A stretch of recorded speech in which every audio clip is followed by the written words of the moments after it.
होते देवाशीष।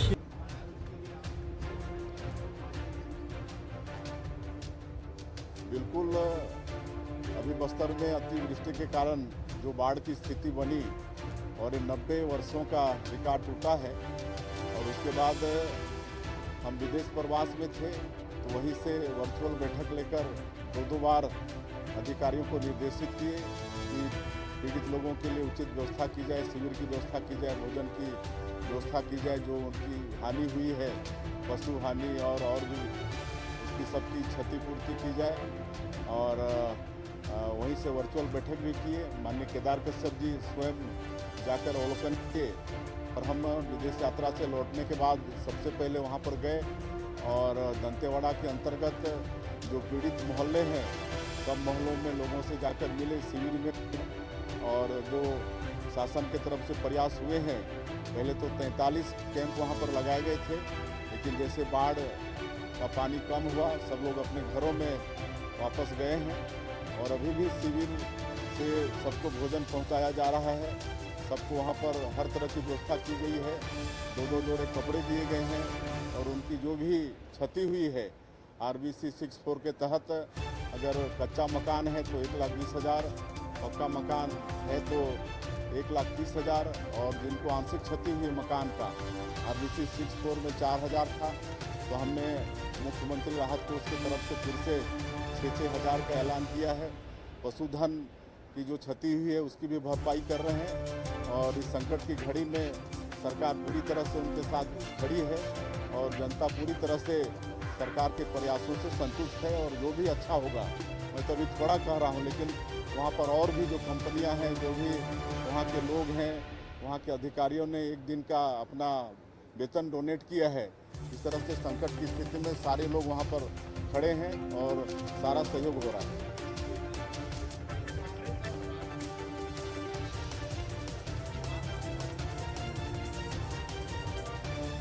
बिल्कुल, माननीय प्रधानमंत्री जी ने सही कहा है। और जिस तरह से बिहार के अंदर दरभंगा के कार्यक्रम में माननीय प्रधानमंत्री जी की मां को लेकर कांग्रेस और आरजेडी के लोगों के द्वारा जो अभद्र शब्दों का व्यवहार उपयोग किया गया है, ये घोर निंदनीय है। इसकी जितनी भी निंदा की जाए कम है। और ये सिर्फ आदरणीय मोदी जी की मां का अपमान नहीं है, बल्कि पूरे देश की माता बहनों का अपमान है, और इसको बिल्कुल सहना नहीं चाहिए। और हमको पूरा विश्वास है कि बिहार की जनता इसका खामियाजा आरजेडी और कांग्रेस को भुगतना पड़ेगा, और सबक सिखाएगी बिहार की जनता।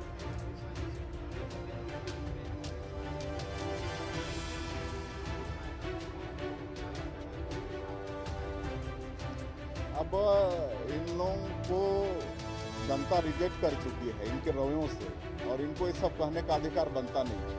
और हम सब लोग जितना अच्छा से अच्छा होगा जनता के लिए सब करेंगे।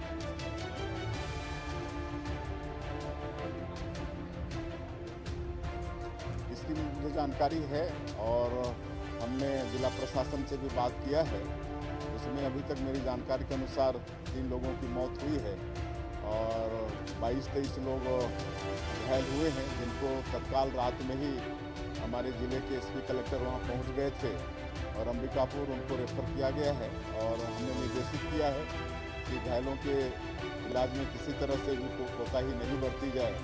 अगर उनको अंबिकापुर से भी और आगे कहीं रायपुर भी रेफर करना पड़े तो भी करें, लेकिन कहीं कोताही नहीं होना चाहिए इलाज में, और इलाज उनका ठीक से हो रहा है।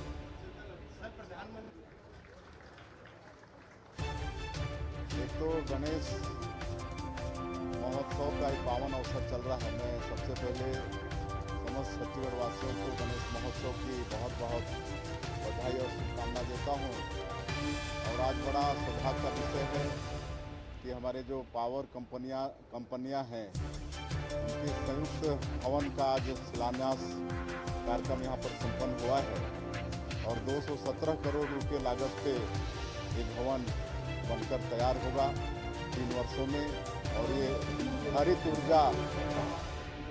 हरित ऊर्जा से युक्त होगा, सोलर, और ऐसा पहली बार की दीवार में भी उससे भी पावर जनरेट करके बिजली इस भवन में उपलब्ध होगी।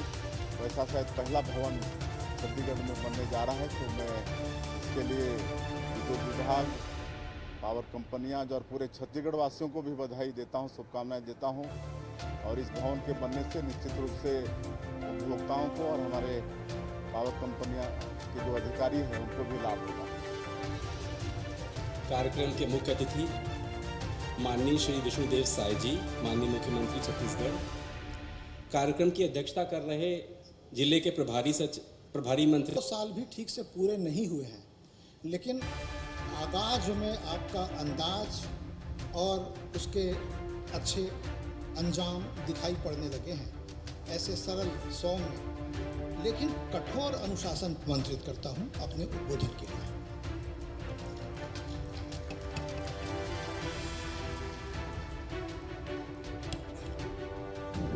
पावन स्मरण किया। अब उस ध्वजा को आगे